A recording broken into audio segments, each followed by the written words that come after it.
On y va, pardon. On est très content d'être là, de vous rencontrer. L'objectif, c'est de partager avec vous en fait ce que nous on pratique au quotidien. On va chercher à comprendre ce que vous avez envie de raconter à un moment. Est-ce que c'est quelque chose qui est arrivé? Est-ce que c'est quelque chose dont vous rêvez? Est-ce que c'est... Et puis après, c'est un peu comme un oignon à l'envers, quoi. On rajoute des couches. Donc il n'y a pas besoin d'écrire beaucoup au début, et même c'est mieux de ne pas. Il y a toute une phase qui va être un peu, je pense, notre séance d'aujourd'hui, qui peut se prolonger, qui est vraiment une phase où on rêve un peu, quoi. On projette tout ce qu'on a envie. Oui, ça peut être une image, ça peut être un état, ça peut être une envie de rejoindre quelque chose.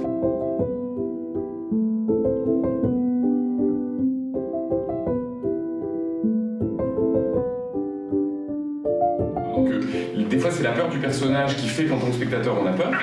Et des fois, c'est la chose dont le personnage a peur qui nous fait peur. Et en tant qu'auteur, on peut choisir l'un ou l'autre.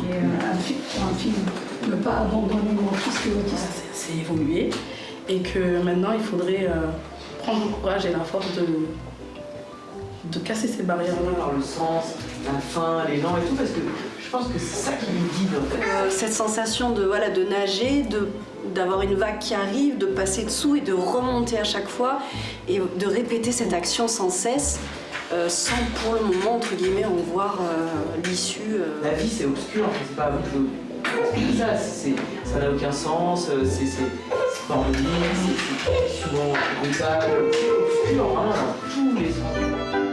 Au fil de la scène, on écrit ce qu'on voit au moment où on le voit. Et on écrit ce qu'on entend au moment où on l'entend. Et on écrit tout ça dans l'ordre. C'est de la voix off. C'est très bien, mais qu'est-ce qu'on voit? Ces trois enfants. Parce que c'est très important de bien décrire ce gâteau. Parce que ce que tu as imaginé, c'est que tout le présent de notre histoire, ça va être Darine qui souffle, si tu veux, sur ce gâteau. Et on va voir que ça évolue, ta façon de souffler, enfin la façon qu'elle a, Darine, de souffler son gâteau. En fait, toute la question de ta séquence, c'est comment ta voix off introduit ce qu'on va voir dans la scène qui suit, de manière à ne pas faire doublon, et en même temps de faire un peu tremplin. Et on dirait que la mère, elle le sait, mais elle ferme les yeux en fait. C'est ça que je voulais un peu représenter. Il vaut mieux passer plus de temps sur ça et un peu plus court sur la mère et la femme, par exemple. Donc ça laisse le doute de savoir est-ce que la mère était au courant et elle a rien fait. Position un peu de tout va bien, alors en fait... Bah ça lui fait tilt et donc ça va pas, parce que ça va pas dans le même courant que de son délire et tout. On va peut-être le caser ici. Peut-être, ouais, quand il arrive en pyjama et que là justement le spectateur vraiment cherche et se dire, parce qu'à la fin il y a la chute, se dire c'est peut-être son père, c'est peut-être son oncle, on sait pas parce que c'est laissé en suspens. Sauf le jeune interne, non? Oui, non, lui il était très gêné. C'est bon alors. J'aurais pas besoin d'adopter mon petit frère. Ces grandes vagues qui arrivent. Ouais. Ou est-ce que c'est pas moi qui dois vouloir jeter à l'eau dans le but, c'est bon, je vais noyer aujourd'hui, ou faire une scène comme ça. Julie. Dans la scène, l'émotion de la mère, c'est quoi comme émotion? Elle est triste, comme si c'était tout le monde est mort, comme si c'était la fin du monde. C'est comme si on y va direct. Souvent, c'est comme ça, c'est le geste qu'elle a. Allez, on doit partir. Allez. Tu vois, ça c'est très bien parce que ça se voit à l'image. Oui. Pour le spectateur, il n'y a pas besoin de dire la mère ne veut pas que la fille parle. C'est si on dit ça et que la mère prend la main de la fille et l'emmène, le spectateur il comprend tout de suite. Elle raconte pas tous ses malheurs à ses enfants. Qu'est-ce qu'elle leur raconte du coup? Je regarde que t'as vu, la vie est tellement belle. J'explique le positif en fait.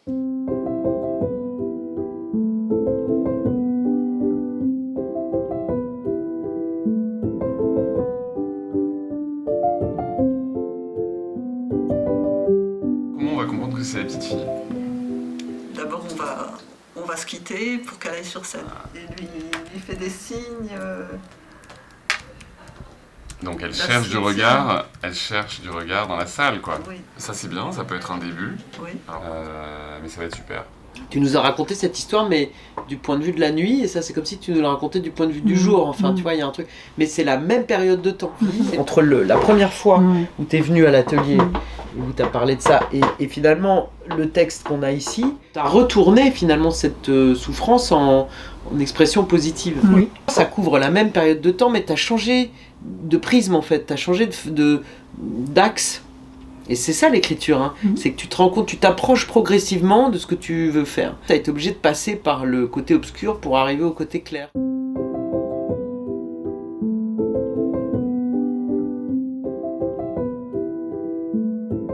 Moi je connais mon histoire, donc ça m'a sauté aux yeux avec le recul.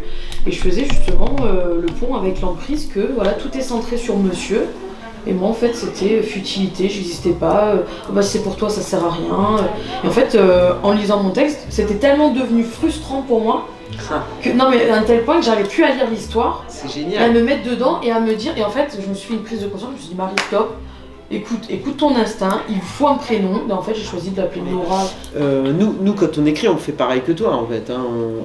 Il y a des choses tout à fait inaperçues de notre histoire personnelle qui se glissent dans ce qu'on écrit. C'est comme un muscle en fait, un peu involontaire, j'ai l'impression qu'il s'exerce. Si les choses se renversent à la fin... C'est ce que j'aimerais faire, intégrer la femme à la fin, que ça fasse deux fins parallèles. Là tu as la possibilité de faire que tu as envie d'écouter ta petite voix là. Mais par contre, ce à quoi il faut rendre justice, c'est au fait qu'on peut commencer à se réparer. On voit que c'est une thérapie de groupe et puis voilà, et qu'à la fin, la psychologue du groupe ou je sais pas qui dit mais de toute façon, vous inquiétez pas, madame, chaque femme a son parcours. Et je voudrais que ça se finisse là-dessus. Moi je trouve que c'est super, et tu rajoutes juste cette réplique et puis... Et on est bon. Ça m'a fait découvrir en fait tant de choses que j'avais conservées en moi et que ça m'a fait ressortir ce que j'avais gardé à l'intérieur. J'ai pu rencontrer d'autres femmes, écouter d'autres histoires émouvantes qui m'a bouleversée, en même temps fait chauffer le cœur. Mine de rien, moi qui ai écrit un scénario qui de base pour moi était détaché de moi, que c'était un scénario qui avait rien à voir, c'est pas une biographie ni voilà, c'est un scénario qui parle de Noël. Et ben, en fin de compte, mine de rien, en l'écrivant, je me suis rendu compte que finalement j'avais mon rôle au milieu de celui-ci, et c'est au fur et à mesure des ateliers que j'ai réussi à prendre justement cette part de moi, à la transmettre tout simplement dans le scénario.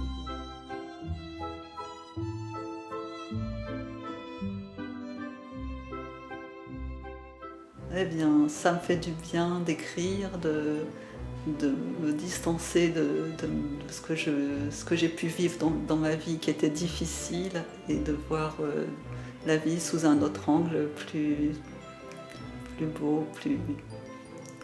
Ça m'aide à m'épanouir dans mes rêves.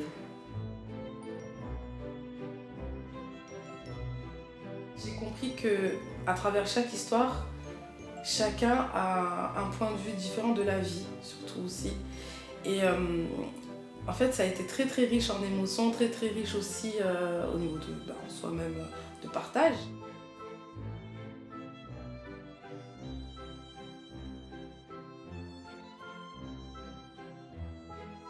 Une sorte d'exutoire, et à la fois c'est comme si je pouvais terminer un chapitre de ma vie.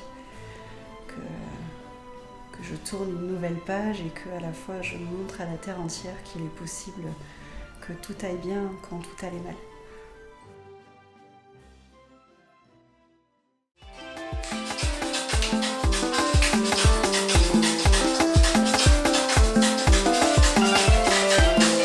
J'ai rencontré des jours, il a les sourires, il a la classe. Mignon garçon, intelligent, il est posé. On s'est rencontrés, on s'est aimé, ça n'a pas loupé, il m'a dit je vais t'épouser. Tu seras la mère de mes enfants, tu seras ma reine. Ça fait 10 ans qu'on est là bébé, tu étudies mon comportement. Quel genre de diplôme tu veux avoir? Y'a plus de prolongation. Quel genre de diplôme tu veux avoir?